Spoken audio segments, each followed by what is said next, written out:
Many of the songs today are particularly grim. This one is not overly graphic, but the subject matter is not the most wholesome. This is called The Hunting Song. I think I've said I grew up listening to Tom Lehrer's music, as I think many of us have spent much of our lives enjoying it. Kind of keeping it to ourselves, though, because it is really quite subversive and hugely funny. And I very nearly programmed this particular song as part of my A-level music recital when I was 18, along with some music by Vaughan Williams and some Bach and so on. I nearly slipped the hunting song in. I'm afraid I chickened out just before the end. So this one is very much for the 18-year-old me. I do wonder what my life would have been. I wonder if I'd have passed the A-level. Well, anyway, we're going to have some fun. This one is called The Hunting Song. I always will remember 'twas a year ago November. I went out to hunt some deer on a morning bright and clear. I went and shot the maximum the game laws would allow. 2 game wardens, 7 hunters, and a cow. I was in no mood to trifle. I took down my trusty rifle and went out to stalk my prey. What a haul I made that day. I tied them to my fender and I drove them home somehow. 2 game wardens, 7 hunters, and a cow. The law was very firm. It took away my permits, the worst punishment I ever endured. It turned out there was a reason. Cows were out of season and one of the hunters wasn't insured. People ask me how I do it, and I say there's nothing to it.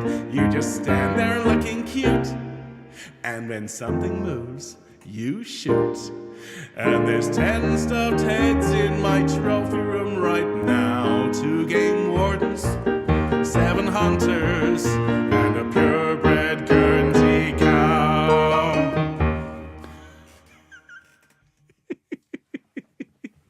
I just love that song. It's so silly and so much fun. I love the line, you just stand there looking cute, and when something moves, you shoot. Wasn't it Vice President Cheney who shot somebody thinking he was a deer? A giant deer wearing a bright orange coat. Anyway, so we're going to move on from that unwholesome subject to one that is distinctly, well, I think icky is probably the best you could describe the song. It even still has its Halloween livery. This one is called I Hold Your Hand in Mine, Dear. And we learnt this one with the Green Man, the Demon, last year. But we have sung it a couple of times still on the channel. As I say, gruesome does not begin to cover it, but it gets worse, I'm afraid, in the Irish Ballad. So here we go. This is I Hold Your Hand in Mine. And we're going to sway to the lilting sound of the waltz, everyone. Here we go. I hold your hand in mine, dear. I press it to my lips. I take a healthy bite from your dainty fingertips. My joy would be complete, dear, if you were only here. But still I keep your hand as a precious souvenir. The night you died I cut it off. I really don't know why. For now each time I kiss it I get blood stains on my tie. I'm sorry now I killed you, for our love was something fine. Until they come to get me, I shall hold your hand in mine.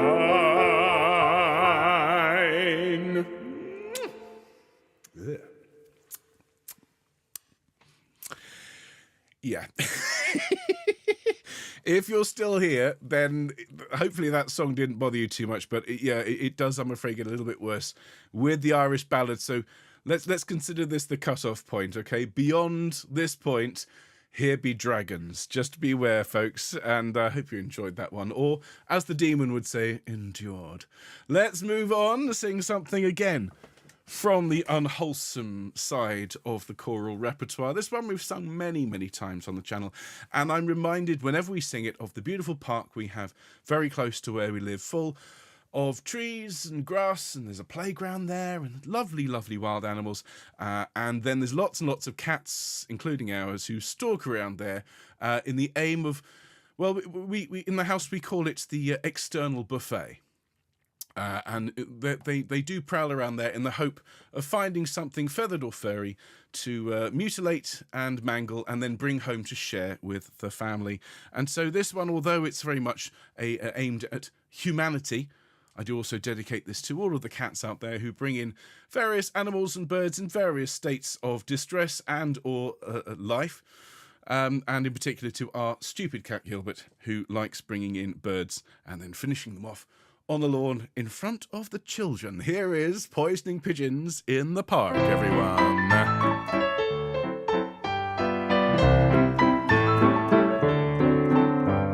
Spring is here, spring is here. Life is skittles and life is beer. I think the loveliest time of the year is the spring. I do, don't you? Of course you do. But there's one thing that makes spring complete for me, and makes every Sunday a treat for me. All the world sings in tune on a spring afternoon when we're poisoning pigeons in the park. Every Sunday you'll see my sweetheart and me as we poison the pigeons in the park. When they see us coming, the birdies will try and hide, but they still go for peanuts when coated with cyanide. The sun's shining bright, everything seems alright when we're poisoning pigeons in the park. La la, la la la la la la la la la la. We've gained notoriety and caused much anxiety in the Audubon Society with our games. They call it impiety and lack of propriety, and quite a variety of unpleasant names. But it's not against any religion to want to dispose of a pigeon. So if Sunday you're free, why don't you come with me and we'll poison the pigeons in the park? And maybe we'll do it a squirrel or two while we're poisoning pigeons in the park. We'll murder them all amid laughter and merriment, except for the few we take home to experiment. My pulse will be quickening with each drop of strychnine we feed to a pigeon. It just takes a smidgen to poison a pigeon in the park. La la.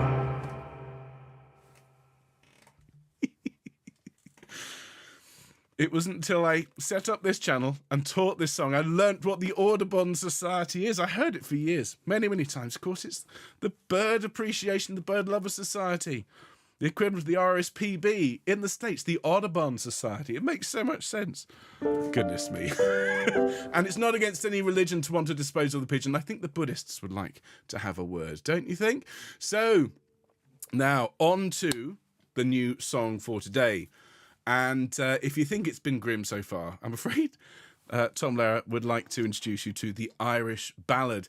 And I'm going to read his introduction verbatim when we start this because it's absolutely superb. But I'll teach you the tune first. And so this is written in, well, as Tom will explain, it's not D minor. It's in a mode known as the Dorian mode. And so the song goes like this. It's all very straightforward. The verses just repeat, so it goes. About a maid I'll sing a song, sing rickety-tickety-tin. About a maid I'll sing a song who didn't have her family long. Not only did she do them wrong, she did every one of them in. She did every one of them in. That's basically it. So let's have a look. About a maid I'll sing a song, everyone. About a maid I'll sing a song. And then sing rickety-tickety-tin, sing rickety-tickety-tin. And then about a maid I'll sing a song who didn't have her family long. Listen. Okay, about a maid, and about a maid I'll sing a song who didn't have her family long. Not only did she do them wrong, with me, not only did she do them wrong, she did every one of them in, she did every one of them in. Sing that with me. She did every one of them in, she did every one of them in. So let's have the whole first verse, and then we'll do a full performance of this interminable song. So, here's your introduction. This is just the first verse to practice.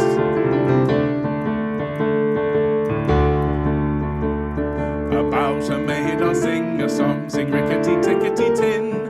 About a maid I'll sing a song who didn't have her family long. Not only did she do them wrong, she did every one of them in, she did every one of them in. Okay, so here is Tom Lehrer's introduction to this song. I'm going to have a quick sip of water. Encourage you all to hydrate. You're going to need it for this one. So now I'd like to turn to the folk song, which has become in recent years the particularly fashionable form of idiocy amongst the self-styled intellectual. We find that people who deplore the level of current popular songs will sit around enthralled, singing Jimmy Crack Corn and I Don't Care, or Green Grow the Rushes, Oh, or whatever that means. At any rate, for this elite, I have for you an ancient Irish ballad, which was composed a couple of years ago, and which is replete with all the accoutrements of this particular art form. And in particular, it has a sort of idiotic refrain, in this case rickety-tickety-tin, which you'll notice cropping up from time to time, running through, I might add, interminable verses. The large number of verses being a feature expressly designed to please the true devotees of the folk song art form, who seem to find singing 50 verses of On Top of Old Smoky is twice as enjoyable as singing 25. This type of song also has what is technically known in music as a modal tune, which means, for the benefit of any lay people who might have wandered onto the channel this afternoon, that I play a wrong note from time to time. And this song does differ strikingly, of course, from the genuine folk ballad, in that in this song the words that are supposed to rhyme actually do. I really should say that, of course, I'm not directing these remarks against the vast army of folk song lovers, but merely against the particular hardcore who seem to equate authenticity with artistic merit and illiteracy with charm. Oh, there's one more thing. One of the most important aspects of public folk singing is audience participation. And this happens to be a great song for public group singing. So if any of you feel like joining in with me on this song, I'd appreciate it if you would leave right now.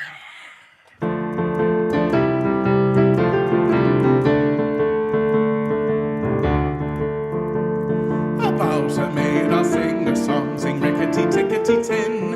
About a maid I'll sing a song who didn't have her family long. Not only did she do them wrong, she did every one of them in, she did every one of them in.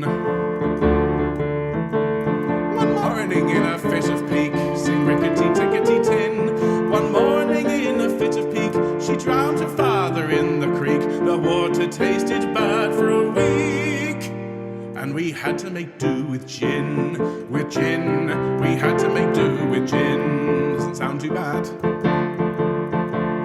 Her mother, she could never stand, sing rickety-tickety-tin. Her mother, she could never stand, and so a cyanide soup she planned. The mother died with a spoon in her hand, and her face in a hideous grin, her face in a hideous grin. She set her sister's hair on fire, sing rickety-tickety-tin. She set her sister's hair on fire, and as the smoke and flame rose higher, she danced around the funeral pyre, playing a violin, oh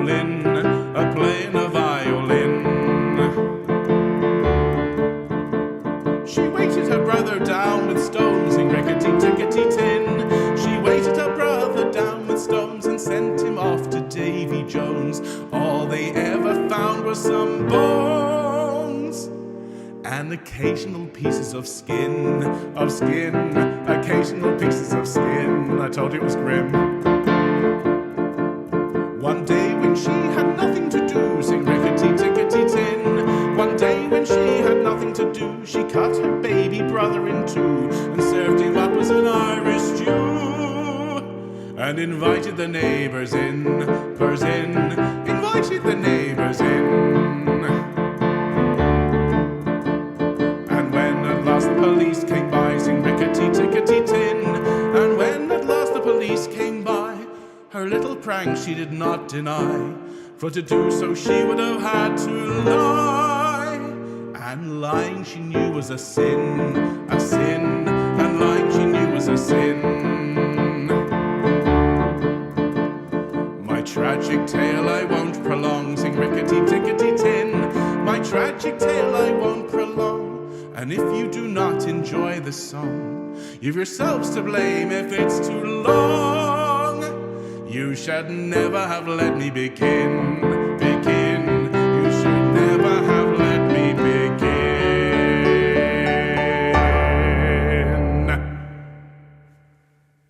Ah, 'tis grand, sure. So it is.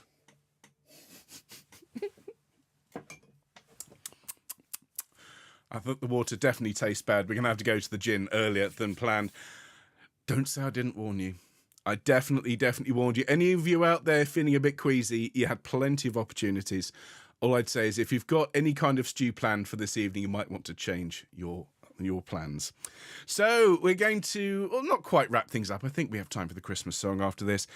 And this is the one that I both love and dread in equal measure.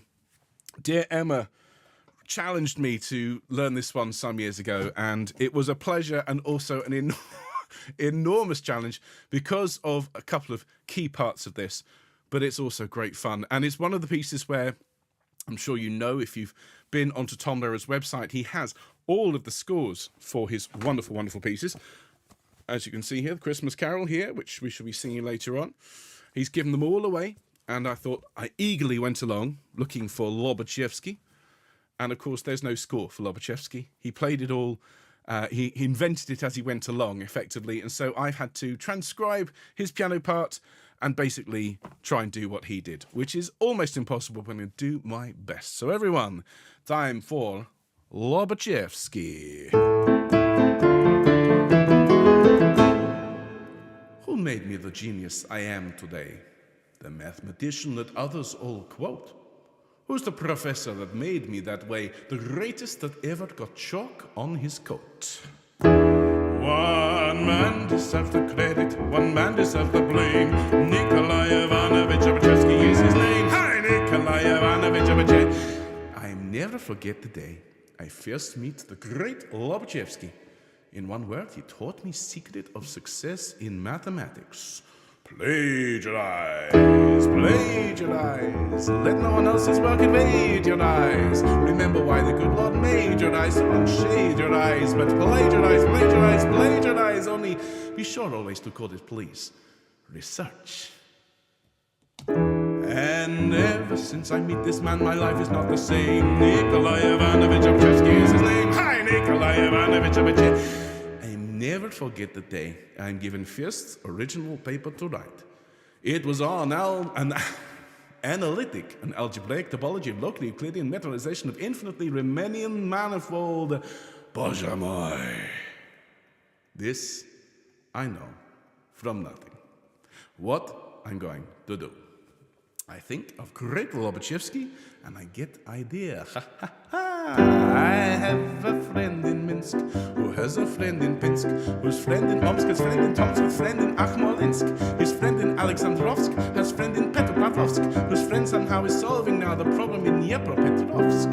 And when his work is done, begins the fun. From Dnepropetrovsk to Petropavlovsk by way of Ilysk and Novorossiysk to Alexandrov to Akhmolinsk to Tomsk to Omsk to Pinsk to Minsk. To me the news will run. Yes, to me the news will run. And then I write by morning, night, and afternoon, and pretty soon my name in Dnepropetrovsk is cursed. When he finds out I publish first.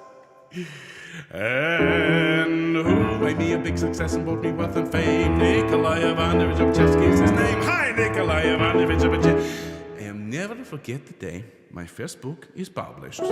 Every chapter I stole from someplace else. Index I copied from old Vladivostok telephone directory. This book was sensational. Pravda said, "Obliži moju zadnicu bistro." It stinks. Izvestje said, "Šmeloviti kudja kude jeszcze nikto ne hodil." It stinks. But Metro Goldwyn Moskva buys movie rights for 7.2 billion rubles, changing title to Star Wars Episode 11, The Eternal Triangle, with Vin Diesel playing role of Darth Hypotenuse, eh? And who deserves the credit and who deserves the blame? Nikolai Ivanovich Lobachevsky is his name. Hey! Oh, goodness me. Such fun. Glennis is saying not a sing in the sand. No, I'd agree with that one, Glennis. Now, let me just get this, otherwise it's really going to bother me.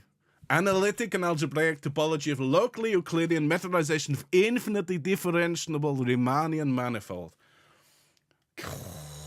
Thanks, Tom. Cheers. Right, we got time for one more. And you brought this on yourself. What I'm going to do. Boże moi. It's time, everyone.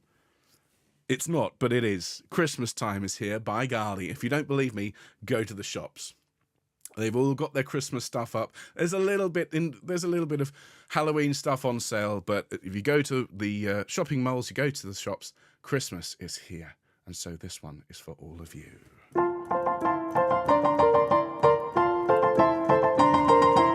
Christmas time is here, by golly, disapproval would be folly. Deck the hall with hunks of holly, fill the cup and don't say when. Kill the turkeys, ducks and chickens, mix the punch, drag out the dickens. Even though the prospect sickens, brother, here we go again. On Christmas Day you can't get sore, your fellow man you must adore. There's time to rob him all the more. The other 364 relation sparing no expense. So send some useless old utensil or a matching pen and pencil. Just the thing I need. How nice. It doesn't matter how sincere it is, nor how heartfelt the spirit. Sentiment will not endear it. What's important, sing it with me, is the price. Hark the herald tribune sings, advertising wondrous things. God rest you merry merchants, may you make the Yuletide pay. Angels we have heard on high tell us to go out and buy. So let the raucous sleigh bells jingle. Hail our dear old friend Kris Kringle, driving his reindeer across the sky. Don't stand underneath when they fly by. So there you are, ladies and gentlemen. From hunting to mathematics, from the Republic of Ireland to the festive season, there's not a single thing that Tom Lehrer won't write a song about and leave you with some kind of musical PTSD. So I do hope you've enjoyed/endured today's show. And if you've enjoyed it, well, then please do hit the like button. And if you haven't enjoyed it, well, then go and complain to Tom Lehrer, because he is still alive. He's 95. And quite recently, I think about 5-10 years ago, he was approached by an American rap group who wanted to use some of his lyrics. And I'm not going to tell you what he wrote. It's worth looking it up. But let's just say he's still got more than a bit of spark to him, even at his advanced age. So I do hope you will join us on Sunday for something completely different. Not the slightest hint of a mutilated family member or a mutilated animal or anything like that. A beautiful range of pieces for our Sing Sunday show. And then next week we're learning some lovely Rheinberger and much more besides. But in the meantime, you might want to go and get a deep breath, go and have a glass of water or something to just get rid of today because, my goodness me, that is quite a collection of songs. And I'll see you all very soon. Take care, Homechoir. All the best. Bye.